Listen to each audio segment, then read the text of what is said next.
सबसे बड़ी बात है पिछले 2 सालों में जो हम सब पार्षदों को जो चैलेंज का सामना करना पड़ा। भारतीय जनता पार्टी ने कोई भी कसर नहीं छोड़ी कि 15 साल एमसीडी में राज किया है और अब 15 साल के बाद जब उनको लगा कि दिल्ली में एक माहौल सा बन गया है, आम आदमी पार्टी एमसीडी में आने वाली है, उनका पहला साजिश और पैंतरा था डीलिमिटेशन कर देना, रोटेशन कर देना कि जब हमारी 272 हमारी जब सीटें थी उसमें से 270 हमारी आम आदमी पार्टी की आनी थी। डीलिमिटेशन करने के बाद 250 सीट कर देना। तब भी पूरी साजिश की गई कि किस प्रकार आम आदमी पार्टी की सरकार नगर निगम में ना बने। तो पहली वो साजिश उनकी फेल हुई और आम आदमी पार्टी की सरकार बनी। मैं मुख्यमंत्री जी का उनको धन्यवाद करना चाहूँगी कि आज मुझे मौका दिया एक मेयर बनने का, जो पहली बार चुनाव लड़ा और पहली बार छोटी सी उम्र में बिना एक्सपीरियंस के मुझे मेयर बनने का मौका दिया। अब सबसे बड़ी बात है, भारतीय जनता पार्टी ने मेयर का चुनाव हो, डिप्टी मेयर का चुनाव हो, स्टैंडिंग कमेटी का चुनाव हो, अभी हाल ही में आपने देखा होगा हमारा स्टैंडिंग कमेटी के 6ठी सीट का चुनाव था और किस प्रकार भारतीय जनता पार्टी ने अधिकारियों पर, ऑफिसर्स पे प्रेशर डाल के अकेले चुनाव करवाने की कोशिश करी। हम सुप्रीम कोर्ट गए, सुप्रीम कोर्ट ने पूरे मामले का संज्ञान लिया और सुप्रीम कोर्ट ने एलजी साहब को फटकार लगाई कि किस प्रकार से लोकतंत्र और संविधान को ख़त्म करने की कोशिश की जा रही है और अब उस चुनाव प्रक्रिया पर रोक लगा दी गई है। और मैं आप सबको आप बधाई का पात्र हैं, शुभकामनाएं मैं आपको देना चाहूँगी। पिछले 1 साल में जिस प्रकार से एक एक करके हमारे सभी नेताओं को जेल में डाला गया ऐसे झूठे फर्जी केसों में, और आप लोगों ने जो डट कर, एमएलए हो या काउंसलर्स हो, सब लोगों ने डट कर धरना प्रदर्शन करा, अपनी लड़ाई लड़ी, उसके भी आप लोग बधाई का पात्र हैं। अब इम्तिहान की घड़ी हमारे लिए एक बार दोबारा से है। भारतीय जनता पार्टी साजिश फिर से करेगी। दिल्ली विधानसभा के चुनाव हैं और एक ही मकसद है भारतीय जनता पार्टी का पूरे देश में कि किस प्रकार कोई विधायक हो, काउंसलर हो, उनको तोड़ा जाए, डरा के, धमका के, लालच दे के पार्टियों को खत्म किया जाए। अब दिल्ली विधानसभा चुनाव में भी हम सबको मिलकर डटकर भारतीय जनता पार्टी से सामना करना है। भारतीय जनता पार्टी से हमें लड़ाई लड़नी है और दिल्ली में हम सबको इस बार अपने एक एक विधायक को जितवाना है, क्योंकि काउंसलर ही सबसे बड़ी जो कड़ी है जो आम पब्लिक से जुड़कर रहती है। काउंसलर का डे टू डे इंटरैक्शन जनता से होता है, डे टू डे इंटरैक्शन जो है पब्लिक से होता है, सबसे ज़्यादा करीबी काउंसलर रहता है। तो काउंसलर की जिम्मेदारी सबसे ज़्यादा की है और जिस प्रकार पिछले 1-1.5 साल से आप लोगों ने जो हमारे साथ जो एकता दिखाई है, मैं चाहती हूँ एक बार फिर से हम सबको वो एकता दिखानी है।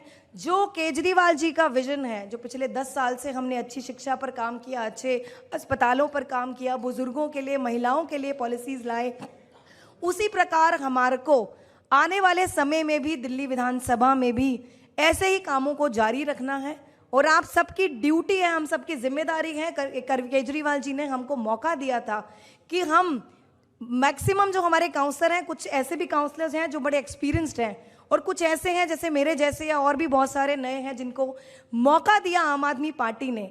अगर हम दूसरी पार्टी की बात करें, कांग्रेस की, बीजेपी की, 15-15, 20-20 साल निकल जाते हैं, एक पार्षद की टिकट नहीं मिलती। एक आम आदमी पार्टी ही ऐसी पार्टी है जिनकी वजह से हमें मौका मिला, जिनकी वजह से हम पब्लिक रिप्रेजेंटेटिव बने और हमें जनता की सेवा करने का मौका मिला। ये बात भी मैं मानती हूँ, बहुत सारे काउंसलर्स हमारे पास आते हैं, बजट नहीं है, बजट की कमी है, फंड्स की कमी है, अधिकारी नहीं सुनते, अधिकारियों पे प्रेशर डाला जाता है कि आम आदमी पार्टी के लीडर्स की बात नहीं सुननी, बजट पर रोक लगा दी जाती है। अब पिछले 15-20 दिनों से हर काउंसलर की एक ही डिमांड है कि 500 करोड़ का जो मेयर डिस्क्रिशनरी फंड है उसको रिलीज क्यों नहीं किया जा रहा। मैं आपको बताना चाहूँगी, ये भी अधिकारियों को ऊपर से दबाव है कि इस फंड को रिलीज नहीं करना। जिस प्रकार दिल्ली सरकार के कामों पर रोक लगा दी जाती है, फंड को रोक लिया जाता है, उसी प्रकार इस बार एमसीडी के बजट को भी रोक लगा दी गई है।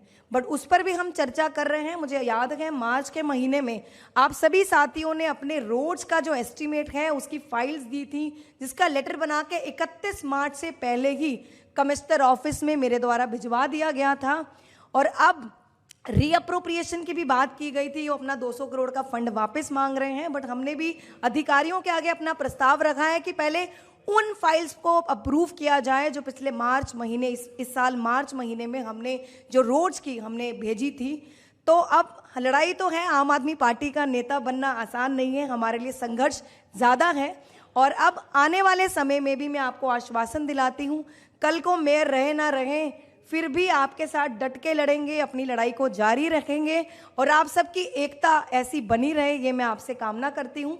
अरविंद केजरीवाल जी का जो विजन है, दिल्ली में कूड़ा मुक्त दिल्ली देने की, सफाई व्यवस्था को दुरुस्त करने की, मलबा जगह जगह जो बिखरा रहता है, आज हमने एक प्रेस कॉन्फ्रेंस भी करी है। हमने पिछले हफ्ते अधिकारियों के साथ एक मीटिंग करी थी। उस मीटिंग में हमने commissioner MCD, additional commissioner dams और इंजीनियरिंग विभाग को भी बुलाया था, जिसमें 250 के 250 वार्ड्स में एक एक वार्ड में जेई मेंटेनेंस और एसआई की, जो हमारे डेम्स के हैं, उनकी जो जिम्मेदारी हमने बांध दी है।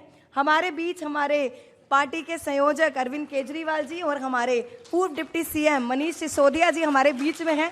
मैं चाहूंगी आप एक जोरदार ताली बजाकर उनका स्वागत करें।